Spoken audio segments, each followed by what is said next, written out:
Hey guys, I'm Electrick Warlok, and today we're going to talk about the many different ways you can get rid of mobs in Minecraft Bedrock Edition using kill chambers. A kill chamber, if you don't already know, is generally a small place where you force mobs to be deposited and then removed from the mob cap in order to get their drops and allow other mobs to spawn without putting yourself in harm's way.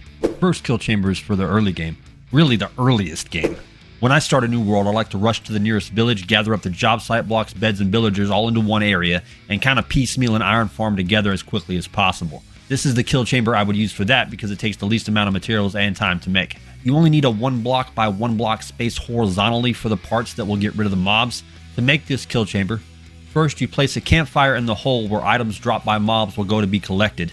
The campfire should be below the top of the blocks that surround it. If you place it above those blocks, then the items sometimes get stuck along the edge of the campfire and don't get collected by the hopper underneath it. Place a sign on top of the campfire. Place another sign on top of the first sign. Place a sign on each side of the second sign. Place a sign on top of each of those 4 signs. And then using a lava bucket, place lava on top of the second sign. Signs cannot float freely in the air. They need another block to support them. So we start with the first sign on top of the campfire to support all of the other signs, and then build them up from there to encapsulate the lava, which will do most of the mob removal. The campfire isn't necessary, but it's helpful for mobs that are shorter than iron golems and only take up a 1 by 1 horizontal space, particularly cats. While the lava is melting down iron golems, the campfire will burn up cats, so you'll get iron ingots, poppies, and string from your iron farm. Don't hate me, it's not my design, that's just the way it's done. But fear not, fellow cat lovers. You can melt down the iron golems and save the cats. First, replace all the solid blocks around the hopper with trapdoors.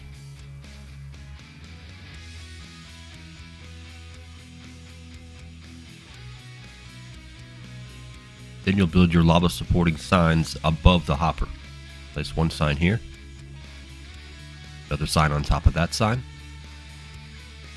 and another sign on top of that sign. And place a sign on each side of that third sign.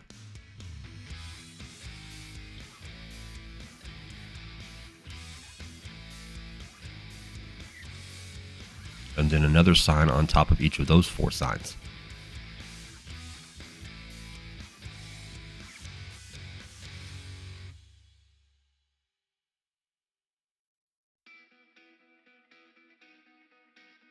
And then place your lava on top of the top sign there. So when a cat falls into the hole in the middle of the trap doors, it doesn't get burned up, it just drops away and wanders off freely. This next kill chamber works great if you're able to get to a warped or crimson forest in the nether. Do not use overworld wood of any kind for this. It will burn up and ruin your kill chamber and collection area. But just as in the first one, place a campfire so the top of it is below the blocks around it. Place a warped or crimson gate on top of it, a second gate on top of that one, and a third gate on top of that one. Place a warped or crimson gate on all 4 sides of the third gate.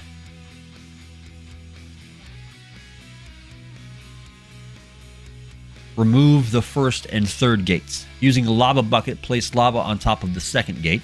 Open all of the remaining gates. When an iron golem is pushed towards the kill chamber, it will be moved into the lava since the gates are opened. If you leave any gate closed, then it can prevent the iron golem from being pushed into the lava, so make sure they're all open. You can also outfit this one the same way as the first one to save the cats. Bonus! The third kill chamber I'm going to show you is what's known as lava blades. Lava sits on top of signs which look like, you guessed it, blades.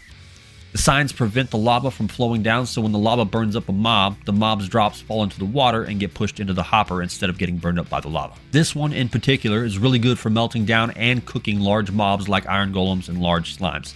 Shorter mobs don't stay in contact with the lava, so they don't get cooked. To reliably get those large mobs into the kill chamber, you need a minimum of a 3 by 3 chamber. 2 by 2 works for iron golems, but sometimes they get hung up on each other at the top of the chute and never drop, which stalls your whole farm. So it's better to have a 3 by 3. Also, large slimes won't fit in a 2 by 2. So to build this one, build a 3 by 3 chamber using any solid full blocks you like.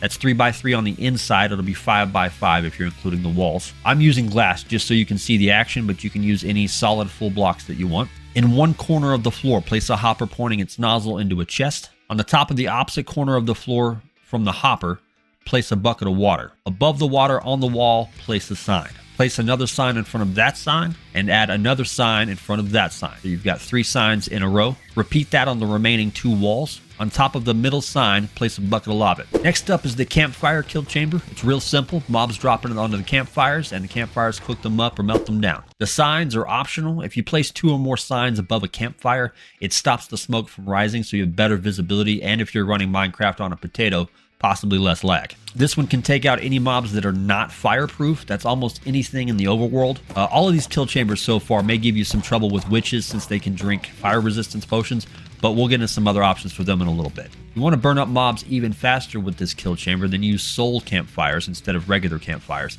Soul campfires deal twice as much damage as regular campfires, so they'll burn up mobs twice as fast. So to build it, build a 3x3 chamber if you want to handle larger mobs. It's 5x5 if you're including the walls. Or if you just want to handle smaller mobs, 2x2 or 4x4 if you're including the outside walls. Place a hopper in the corner of the floor with its nozzle facing into a chest. Fill out the floor with more hoppers that feed it drops into the original hopper. Place a campfire on top of each hopper. Optionally place signs above the campfires the same way we did for the lava blades in the last kill chamber. You can also combine the lava blades and the campfire kill chambers for even more damage faster, as well as dealing with mobs of all sizes as long as they're not fireproof. All you have to do is combine the bottom half of the campfire kill chamber with the top half of the lava blades kill chamber, and you've got campfire blades? Whatever you want to call them. This is probably the best kill chamber for high volume iron farms because it both melts down iron golems and cooks the cats at a fast rate, so you quickly get iron ingots, poppies, and string. What do I mean by high volume iron farms? I mean iron farms that summon more than 1 golem at a time. So if you have 20 or more villagers spawning iron golems, you can have up to 4 iron golems spawning every 35 seconds on average, so you should probably melt them down as quickly as you possibly can. It's important to note, each of these kill chambers that uses lava or campfires will cook any meat dropped by a mob it cooks. So from cows you get cooked beef, from pigs you get cooked pork chops, etc. If you want the raw meat to drop, we'll get a kill chamber for that later too. I've mentioned a few times that the previous kill chambers only work on mobs that are not fireproof.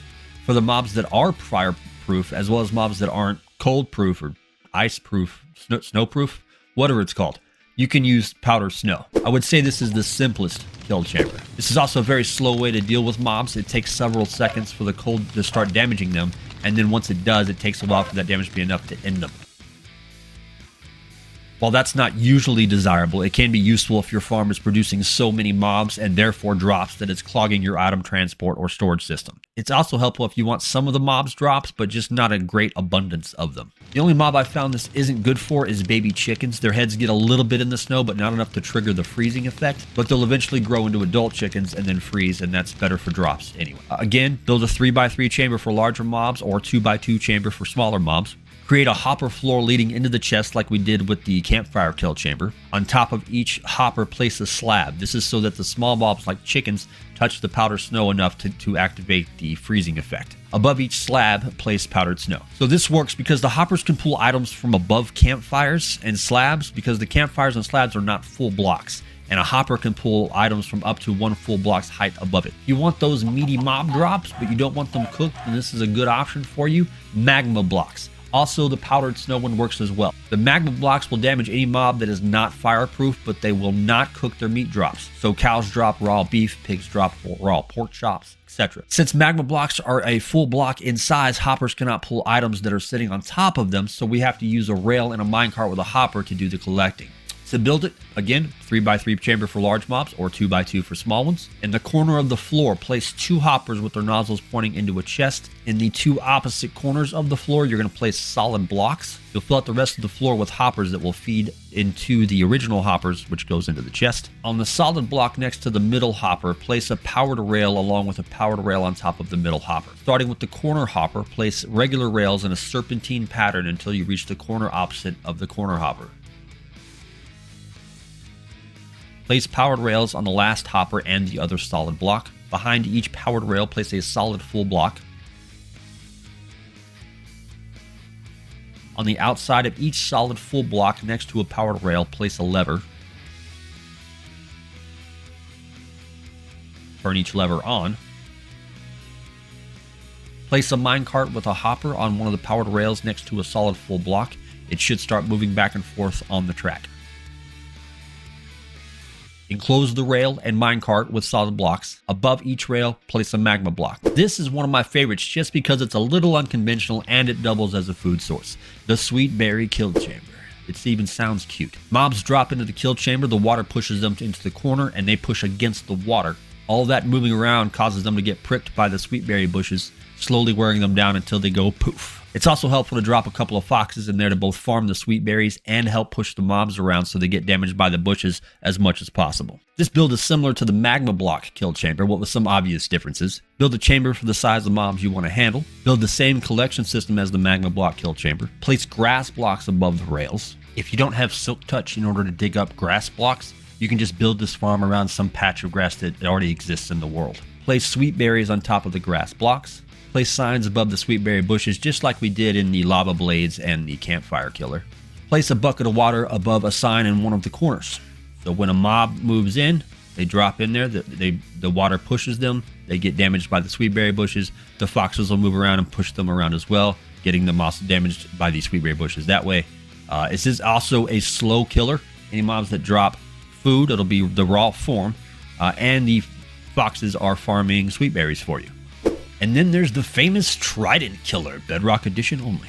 The mobs drop in, you flip a switch, and the pistons push a trident around, which damages the mobs until they're gone. This is a great way to maximize drops because you can hold a looting 3 sword while the trident does the work, and the looting effect applies to the mobs the trident takes out. If an iron golem enters the kill chamber while it's turned on, the iron golems won't ever touch the floor or the trident because they're too big to fit. You have to turn it off, let them fall into place, and then turn it back on. So it's not ideal for large mobs. It's best for mobs that don't take up more than a 1x1 horizontal space. There are stacks on stacks on stacks of Trident Killer tutorials out there, so I'm not going to cover it here. Also, if you want a Trident Killer that is turned on anytime a mob enters the kill chamber and turns off once the mob is gone, check out my video for mob activated Trident Killers. The link is in the description. Finally, there's the supercharged Trident Killer. It's more fun than functional, but I like it.